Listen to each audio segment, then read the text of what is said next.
Have you ever thought that the person you walk past every single day, the one the whole company treats as invisible, could actually be the very factor that changes the entire corporation in just one morning? A mop, an old uniform, and a voice so unexpected it made the CEO freeze on the spot. This is not fiction, but a true story that took place at Global Helix, where a 40-year-old chairman thought he knew every corner of his company until the day he accidentally overheard a janitor speaking Mandarin so precise that even experts had to nod in approval. From that moment, everything began to turn upside down. Secrets no one had ever known, truths that left hundreds of employees in shock, and a historic decision no one could have predicted. Do you think a person holding a mop could shake the entire board of directors? Have you ever asked yourself how many times you have unknowingly overlooked a talent just because of the uniform they wore? Don't look away, because the twist at the end of this story will make you ask yourself, if I were the CEO that day, would I have had the courage to do the same? So leave a comment below. Do you believe true talent can come from the most unexpected places? And remember to hit subscribe so you won't miss the stories of Undercover Boss and the ending, where the truth is always more surprising than imagination.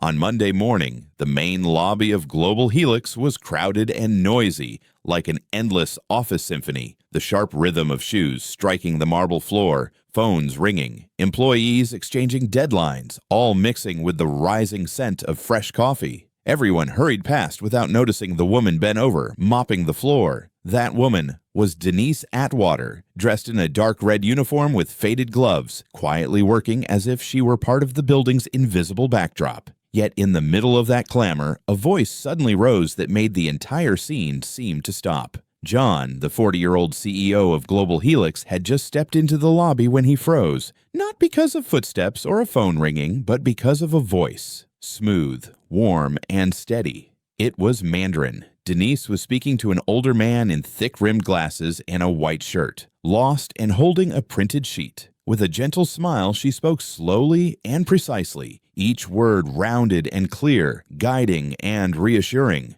Please go to the left. The conference hall is that way.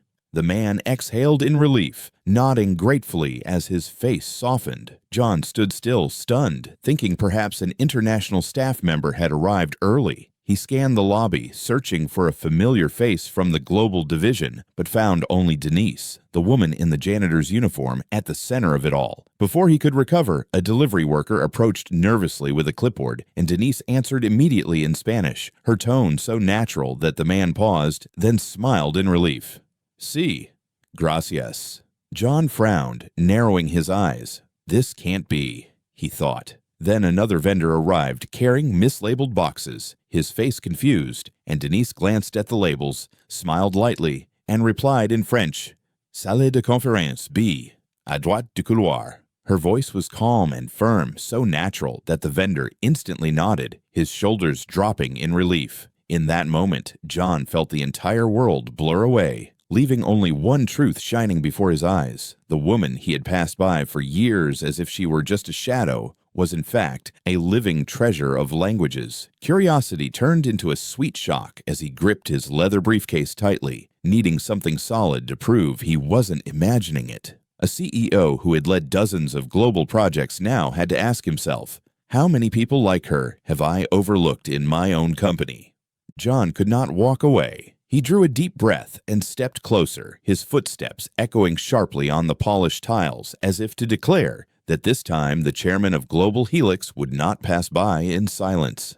Excuse me, his voice rang out. Denise flinched slightly but quickly regained her composure. She lifted her head, her eyes calm and steady, simply waiting.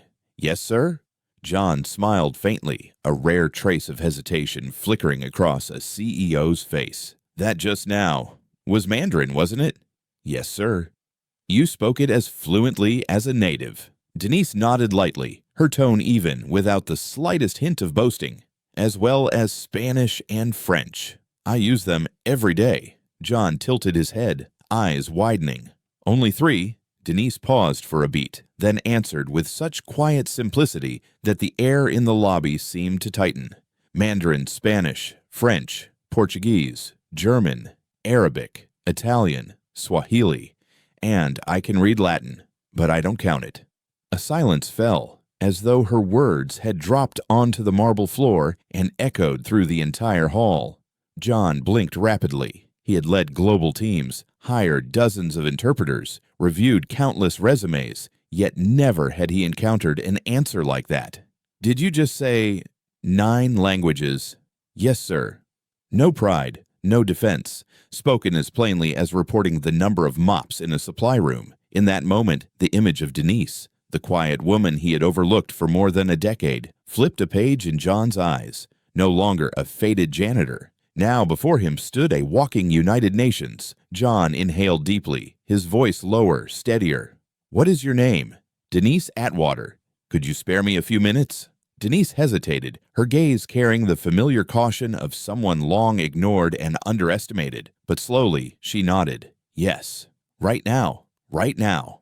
John pressed the elevator button. When the doors slid open, he held out his arm, letting Denise step in first. In the gleaming cabin, silence settled, broken only by the low hum of the motor lifting them skyward. And then Denise spoke, her calm voice making John's chest feel heavier. "I've worked here for 13 years. I never thought I'd be invited to this floor." John turned the corner of his mouth, lifting faintly, though his eyes grew serious. "You may be surprised, because everything is about to change." The elevator chimed open. Denise stepped out first, her worn shoes softly striking the polished wooden floor of the executive level. The scent of citrus blended with leather. The signature fragrance of power filled the air. The secretary at the door widened her eyes at the sight of a janitor walking beside the CEO. John offered no explanation. He simply nodded, as if to say, "Let her in." Denise entered the bright glass office, a world of leadership, global maps on the wall, trophies coated in dust, a family portrait in a silver frame. She sat across from John, her hands clasped together, her eyes steady, observing quietly, not admiring, not afraid, simply present. John leaned forward, studying her intently. "To be honest, I never expected to have this conversation today, but I just watched you switch between 3 languages as if flipping a switch. And I need to understand, why is someone like you mopping floors here?" Denise was silent for a moment. She drew a breath, her hands rubbing gently together as if gathering memories. "Do you have the patience to hear the truth?" John nodded. "Then very well. I'll tell you." Denise sat upright, her eyes fixed on the tall glass window. The city outside was still bustling, but inside the gleaming office, her voice rose slowly, steadily, as though she were opening a diary locked away for many years. "I was born in Toledo, Ohio.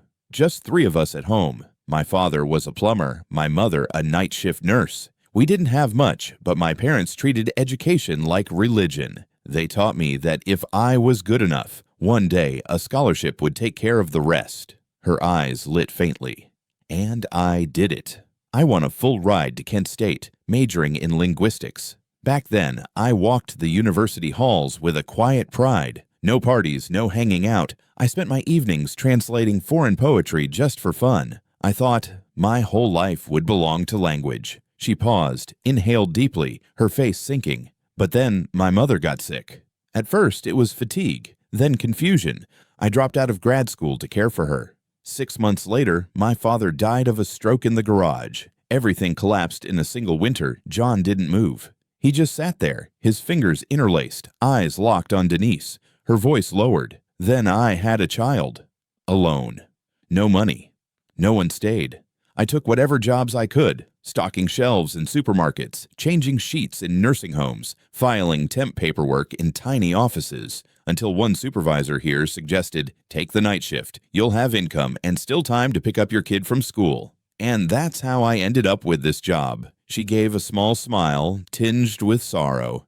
The mop paid the electric bill. Rubber gloves kept the lights on in our small apartment. But I never allowed myself to abandon language. I borrowed old library books, listened to cheap cassette tapes, slipped an earbud in while scrubbing toilets. I practiced Spanish with the radio news, copied French articles by hand, and muttered pronunciations while polishing floors. When winter blackouts came, I wrapped my child in blankets, sang lullabies in French, and conjugated Italian verbs under my breath, just to remind myself I still had worth. The room was utterly silent. John felt as though a stone pressed against his chest. Denise lifted her head, her voice calm but each word hard as steel. People see this uniform and think they know who I am. They make every assumption because of this janitor's badge. They presume. She stopped, her eyes blazing in the glow of the afternoon light spilling through the window. But language kept my faith alive, that even forgotten, I still exist.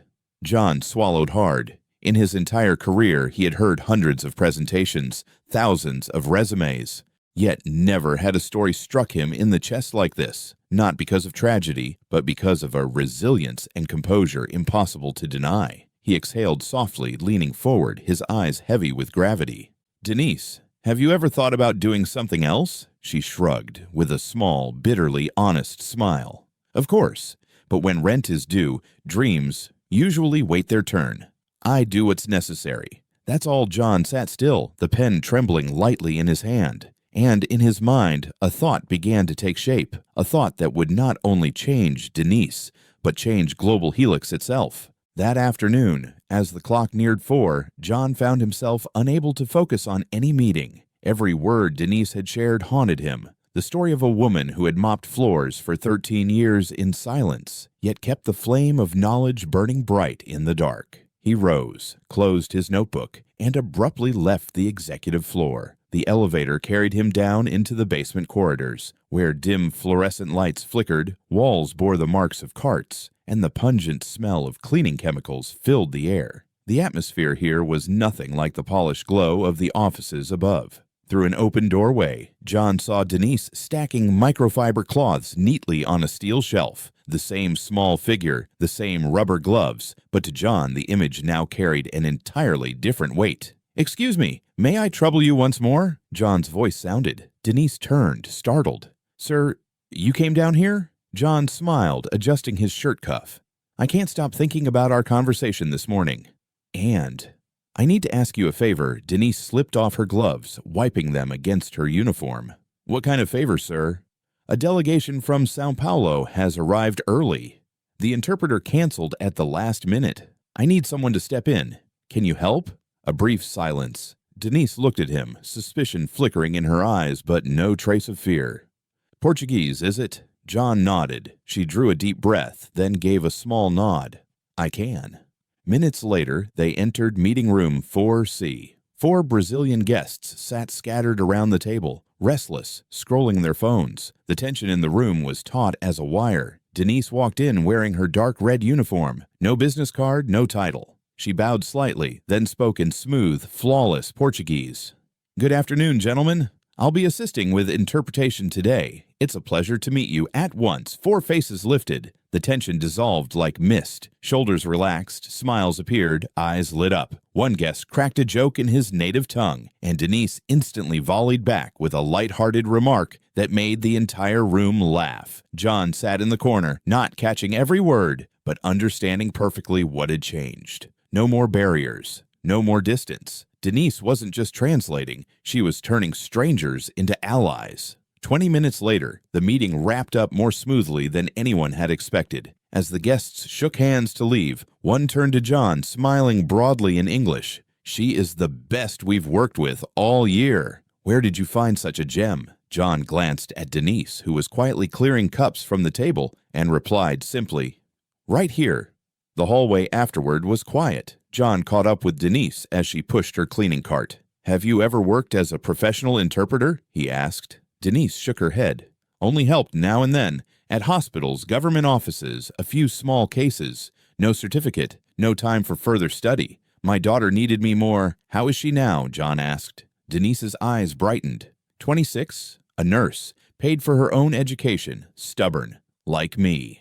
They both smiled. In that moment, the roles of CEO and janitor disappeared, leaving only 2 people seasoned by life, sharing its weight. As Denise turned back to her work, she murmured softly, "I didn't do anything special today." John raised his brow, meeting her gaze. "Not special. To me, it was extraordinary." The next morning, Denise had just finished mopping the east hallway when her supervisor stopped her. He looked uneasy, unlike his usual self. "Denise, Chairman John wants to see you." "Right now." She froze for a moment. "Did I do something wrong?" "No. He just told me to bring you up. Denise slipped off her gloves, wiped her hands quickly on a cloth, and quietly stepped into the elevator. The sensation was familiar, yet different this time. The executive floor hallway was unnervingly silent, the scent of citrus and leather rushing back to remind her this was not a place meant for her. Inside the glass-walled office, John stood by the large window, a cup of black coffee in hand. He didn't turn when the door opened, only said softly, "Come in." Denise walked forward, her low shoes brushing against the polished wood. She stood tall, waiting. John set the cup on the table and turned, his eyes both stern and warm. "I've been thinking all night, and I realize this company has probably wasted far too much talent simply because we never looked closely enough." Denise remained silent. She had no faith in easy compliments. Years had taught her to dismiss empty words. John continued, his tone firm. "I want to create a new position. One thing this company truly needs, even if we've never named it before. The title is Cultural and International Liaison Officer, someone who can connect our partners, employees, and global clients, someone who can do exactly what you did yesterday." The air in the room thickened. Denise blinked, taking half a step back. "Are you serious?" I'm just a janitor. I've never worked in an office." John stepped closer, his voice low and resolute. "You have what many here don't: life experience, discipline, and 9 languages. You've already proven that to me. I don't need a paper degree, I need results." Denise bit her lip, her eyes glistening, though no tears fell. "And what about my uniform? What about my shifts in the basement? Who will take my place?" John gave a faint smile. "That uniform, you can keep it, as a memory. But this role, no one else can replace you, because this is not favoritism. This is overdue recognition." A long silence hung in the room. Denise lowered her gaze to her calloused hands, then lifted her head, her eyes steadier than ever. "All right, if you believe in me, I'll try." John extended his hand. That handshake was more than an agreement. It was a moment that rewrote history for Denise, for John, and for Global Helix itself. News spread faster than the elevators at Global Helix. Within just 2 days, the name Denise Atwater was everywhere, in employee break rooms, in cafeteria lines, and across internal chat groups. At the ground floor reception desk, one attendant whispered, "Did you hear? The night shift janitor is now a senior manager." Another narrowed her eyes.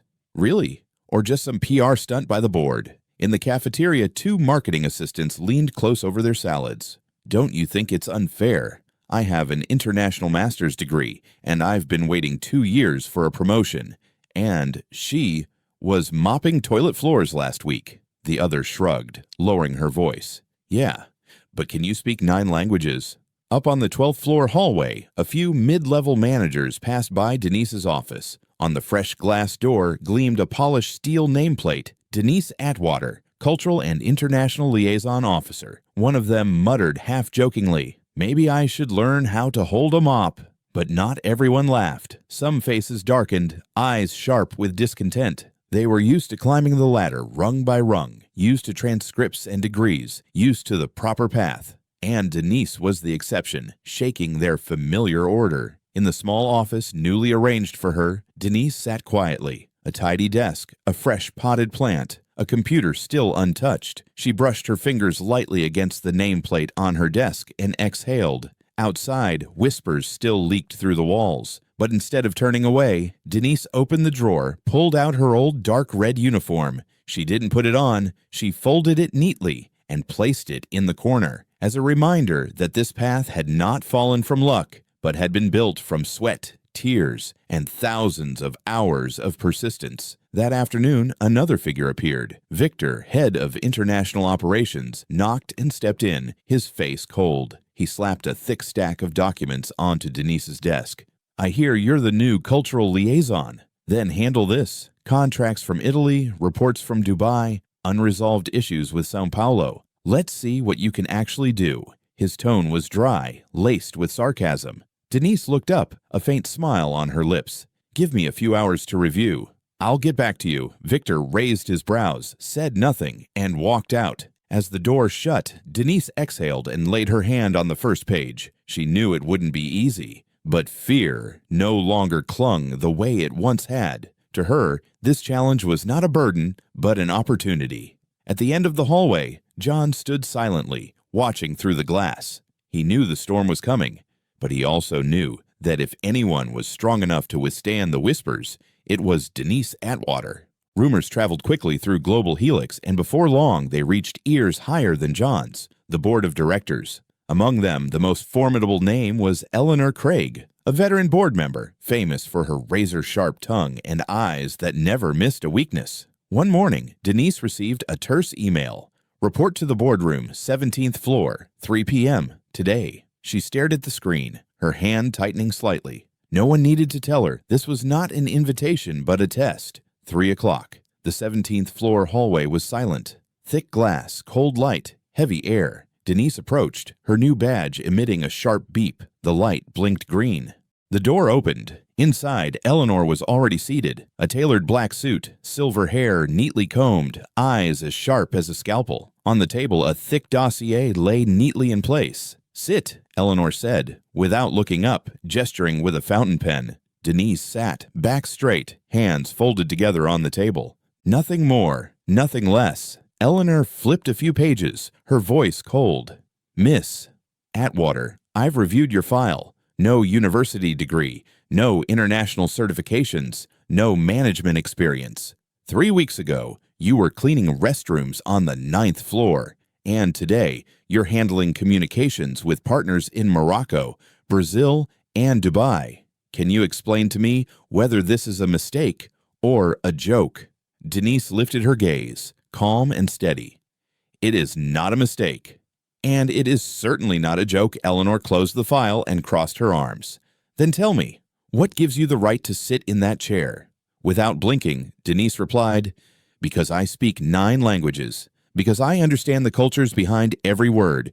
Because in just 2 weeks, I corrected 2 mistranslated contracts, resolved a 3-month deadlock with Morocco, and helped close a verbal agreement with Brazil. That isn't luck. That's work." Silence stretched. Eleanor frowned. "And you believe that's enough to steer a global corporation?" Denise smiled faintly, not provocative, but certain.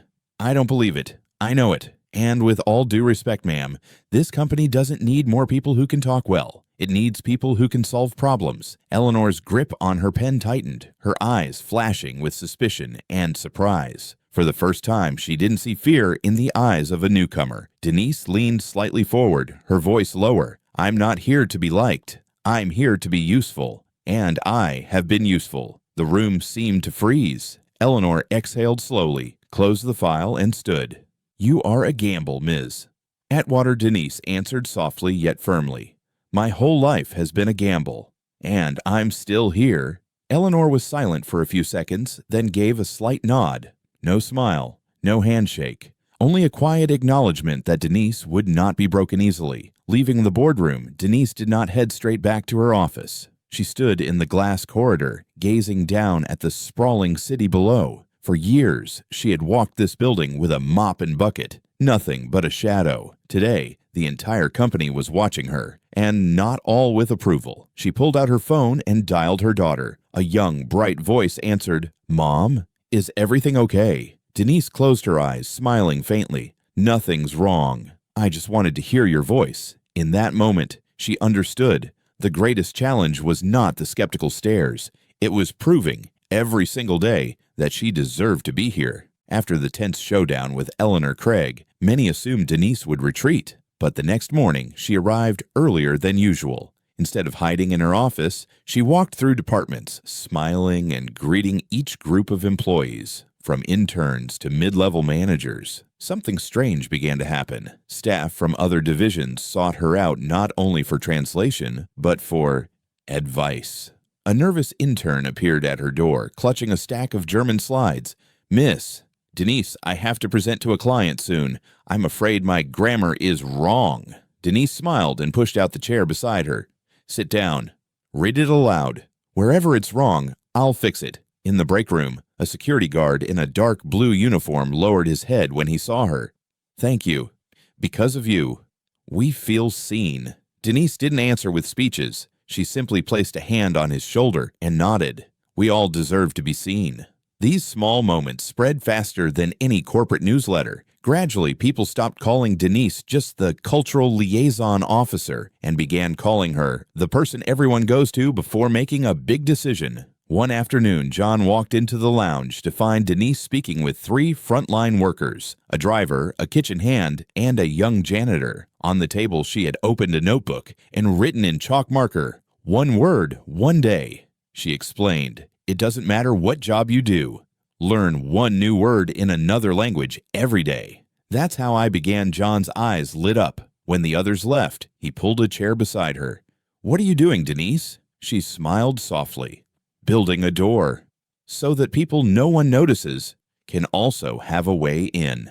John nodded slowly, and the very next day, he formally signed off on a new initiative, Voice Inside. The program was simple yet powerful, free language classes for all employees with direct mentoring from Denise. No degrees required, no GPA reviewed, only one condition, persistence. When the announcement went out, many were skeptical, but within weeks, the small classroom on the 5th floor was packed. Security guards sat beside accountants, and drivers debated pronunciation with paralegals. Denise stepped in, picked up the chalk, and wrote 3 words on the board.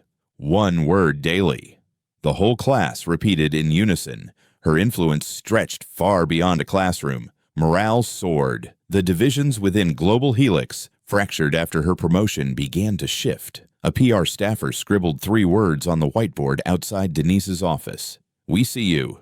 3 simple words that spoke for dozens who had long felt invisible. Denise didn't need a stage. She sat beside people, listened, and gave encouragement, one sentence at a time. But gradually, the entire building began to move to her rhythm.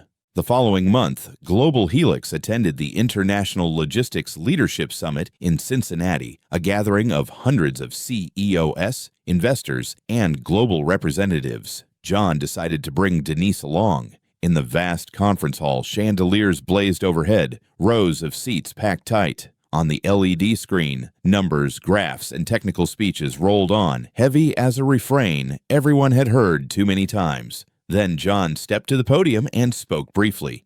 "Today, I don't want to talk about numbers. I want to introduce a story." A person, he turned. Denise rose and walked to the stage. No luxury suit, just a simple blazer, her hair tied neatly back, and a steady gaze. For a moment, the hall buzzed in whispers. "Isn't that the janitor? I heard she speaks 9 languages." Denise placed her hand on the microphone. Her voice filled the hall, warm and steady, just as John had first heard it in the company lobby. "I was once only a janitor. For 13 years, I walked the corridors of my company. People saw me, but they did not really see me." She paused, her eyes sweeping the audience. Hundreds held their breath. "I don't tell this story for pity. I tell it to remind you, I was never just a janitor. I am a mother. I am a student of language. I am someone who speaks 9 languages. And most importantly, I am someone who was always ready. But for many years, no one noticed. A silence hung."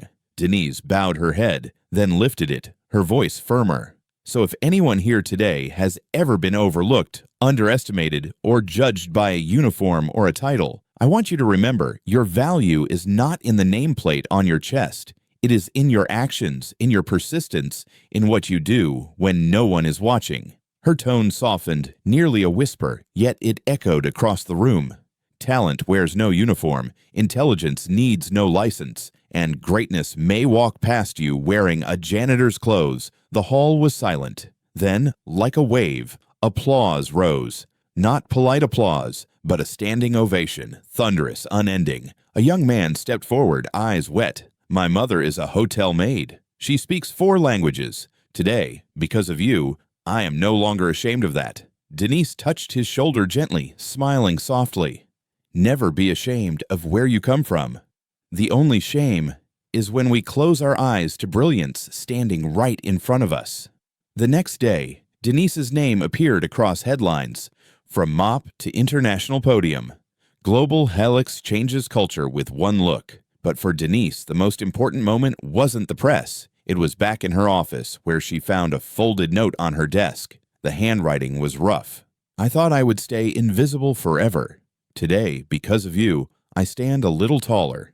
Thank you." Denise placed the note beside her old janitor's badge in the drawer. not for nostalgia, but as a reminder that every step from her past had led to this moment. Closing the drawer, she whispered, not for herself, but for all those still waiting to be seen. Your value will be recognized. When the time comes, step forward.